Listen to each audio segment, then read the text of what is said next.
16 days of activism started on the 25th of November and they're running all the way to the 10th of December 2024. And these are annual days that are focused on voicing gender-based violence in different communities, in different countries and in different continents. As we speak this morning, so far we have had protests in countries like Spain, in Mexico, in Argentina. Women are marching on the streets every single day since the 25th. And why? They are trying to put a voice out there on some of the issues, some of the policies and regulations that are keeping gender-based violence alive in their countries. What is the case for Uganda? We're here to find out. Now, according to the UN Women, the 16 days of activism, it is an opportunity to revitalize commitments, call for accountability, as well as action from decision makers as the world approaches the 30th anniversary of the Beijing Declaration and Platform for Action of 2025. A visionary blueprint for achieving gender equality as well as women and girls' rights everywhere. We're going to be exploring these strides for the context of Uganda and how far we have been able to go. We do have some players that have been the force behind supporting and making sure that they are the voice for those that are victimized through gender-based violence, and that is Women Pro Bono Initiative. We do have Maria Bukira, the program manager, with us here this morning, and Titus Asimwe, the legal officer still with the Pro Bono Initiative for Women, joining us for this discussion. We earlier had a sneak peek hint into the statistics. It's staggering, but let me allow you salutations to our audience, then we can get into the nitty-gritty of the conversation. Okay. Thank you so much. Good morning to our audience. My name is Bukirwa Rahom Maria. I work with the Women's Pro Bono Initiative, and I'm happy to be here. Thank you so much. My name is Titus Asimwe. I'm a legal officer with the Women's Pro Bono Initiative. So happy to be here. Okay, so allow me to dive straight into it. Gender-based violence is a common phenomenon here in Uganda. One stems from really the cultures that we do have, the different tribes and how they practice gender-based rituals here and there. And so while that has been a fact for quite a while, it begs the question, what have been the manifestations of gender-based violence by and large, Maria? Thank you. So, when you look at gender-based violence, this is violence that happens to someone on the basis of their gender. So this violence can happen to either a man or a woman. But when we're looking at 16 days of activism, it's activism against the violence that happens to women. Why women? And this discussion that we're having today is because women are disproportionately affected. When you look at the police crime reports, when you look at the violence that happens, it's mainly because of women. And one of the reasons is because of the society we're in, the context, patriarchal, that there is a certain privilege that men have. They believe that they are, some men believe that because of how they are socialized, raised, that they are more important than women, that women are less of human beings. So you have instances when a woman is not treated with dignity. Her voice is not heard. She's not given an opportunity to exercise her agency, freedom, make decisions about her life. So most of the times there is violence meted out against her because of the culture in which we are. Some instances it's the religious context, that there has been misapplication of what religion is, and most of the time religion is something that is founded on the principles of love for humanity.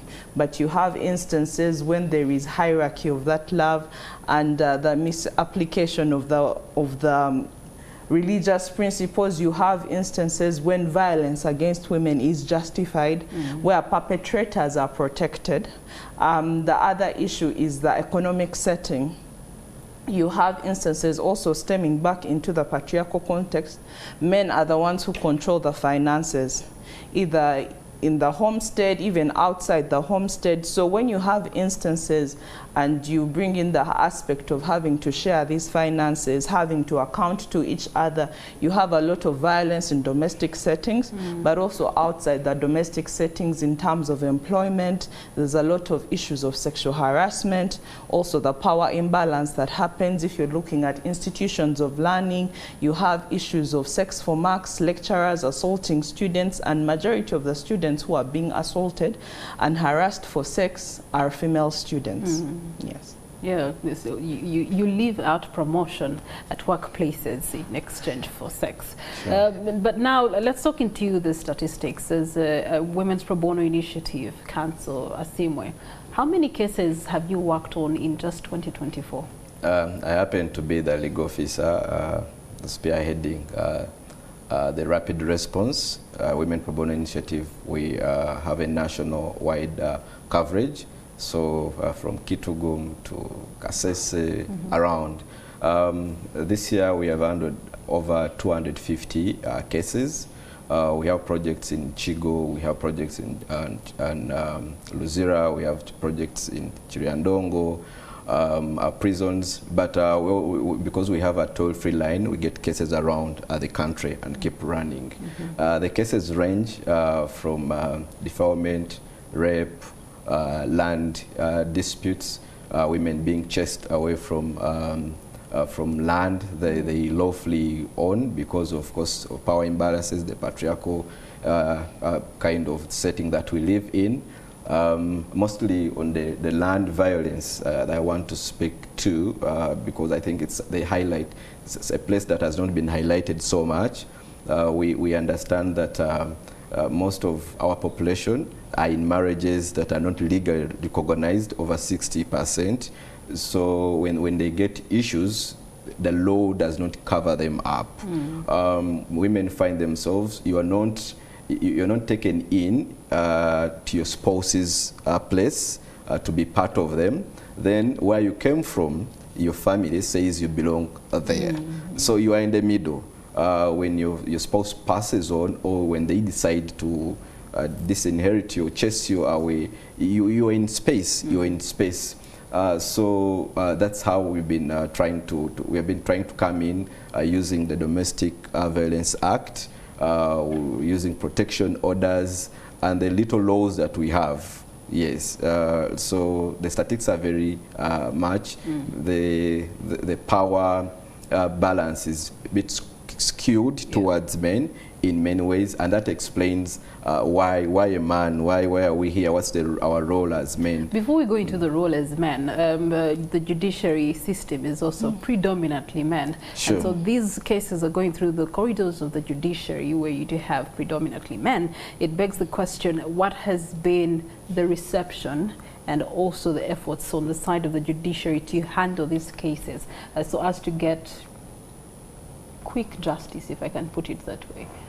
We have had several engagements with the judiciary, speaking to them the realities of our environment, not to go to black and white kind of legal system, to look through the layers of this lady. She's before you. You want to deny her bail. She has no national ID. She's been put in and it's trespass. The case is trespass, but she has other claims of rights on that land. So it has been a creative engagement with judiciary to look through the layers of different women and their circumstances, and I think it's helping few getting to understand, but it's a journey. It's a journey. You know, when we speak about norms and cultures, it does not. The judiciary is not out of it. We come from the same norms and cultures. So you find not only even male judicial officers, right, even female, we have female gatekeepers. They do not understand. They ask you, why are you here? Why did you do this? So it's an engagement that we keep doing to understand the layers beyond what the law provides for. Okay. All right. Sure. For every 5 women that are walking through, 3 of them have actually faced gender-based violence. So for every man that is walking, in 5 of them, 1 man is so far facing gender-based violence. And then we look at the national statistics also from sources like the Police Crimes Report. So just last year, 17,000 cases that were collected regarding domestic abuse, and this is many parts of the country. Majorly, you're looking at defilement and rape against women and the girl child as one of the highest cases. It begs the question, what are we not doing and who is not doing their job, Maria? Okay, thank you. So what are we not doing? I think let me start from the point of what we have done so far and the gaps, so that you have a better picture of the gaps that are there. So there's been a lot of engagement, knowledge sharing, there's been community outreaches, there's been laws that have been made. We have, Uganda has some of the best laws, but now the challenge comes in implementation. How are these laws implemented? When you look at the cases that are reported by police, you will see that most of these cases, their prosecution rate is low. Why? Because there are challenges of evidence, intimidation of people reporting these cases. We have seen stories of what happens to women once they speak up against perpetrators of violence. Some of them are silenced because these perpetrators, of course, they are connected. Some of them have economic privilege. Others, of course, it's also the mere privilege that you have instances of challenges within the criminal justice system, not just only the judiciary, as you were asking about, but from the point of handling the case, it being reported, to the point of community policing, how the community looks at a woman when she reports a case. You have instances when they are also further victimized, that you are seen as an outcast. How can you report your husband? Or how society views it, that how can a father rape their child and you are reporting this? This is something that should have been kept excuse me, which should have been kept secret. So you have challenges in terms of community perceptions. The other thing that is not happening is awareness deep down in communities, because there is knowledge sharing. People have people in the education system, but how is this knowledge being disseminated to the communities outside an education system? This mother who is in the village, who believes that she cannot speak up, yeah, you have a saying that whatever the man says goes. If he has beaten you, if he has done something to your child, he cannot be what? He cannot be spoken against. So the issue of norm changing narratives, it's something that has not been happening on a large scale. Yeah. There's been, of course, a lot of investment in it, but when you go down, trickling it down inside those communities, you see people speaking about women being empowered, and some of them feel like it's not an issue because they speak from a place of privilege. Yeah. You are educated, you have your finances, so you have access to the knowledge. You can report those statistics that you've even spoken about. This is what is documented, but imagine the abuse that's happening. What's happening in schools, the abuse that happens to students who cannot come and speak up to their parents that, you know, this teacher is abusing me. What happens to those wives down there in communities? So one of the things that we are also not doing is addressing the informal justice system, having that element of a community that's able to feel each other's pain and know that, you know what, this is wrong, and I do not need to be a police officer to know that this child is being violated and I can assist them in a certain way. So there are instances when community turns a blind eye to the issues and that women are facing, a deaf ear, and they see it as a non-issue. Or instances when they see, that's a domestic issue, and it only becomes an issue of concern when the woman is dead. And before you know it, it's a murder trial that's being invested in, but this is something that could have been handled. Okay, speaking of deaf ears, I think in today's conversations we ought to balance the votes a little bit. In as much as the primary focus 30 years ago was about women, you know, the trajectory has shifted and tilted towards men too. We extract a story from last night regarding gender-based violence against men. Take a look.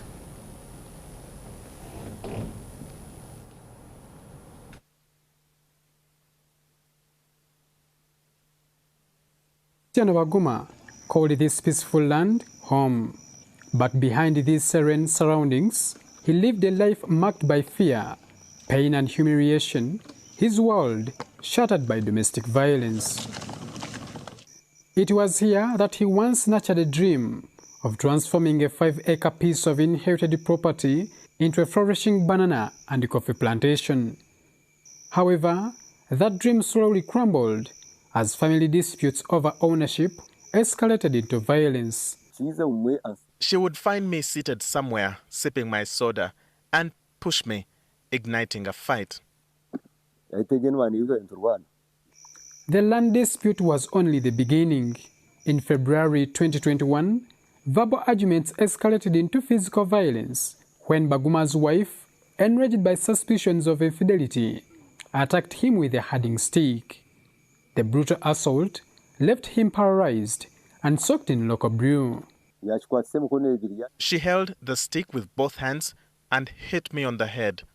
I fell down, and she then poured a jug of local brew on me.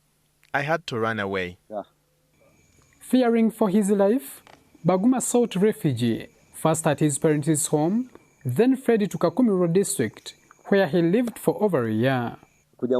She cut the tires of my motorcycle, preventing me from going back to my business, and even destroyed my phone.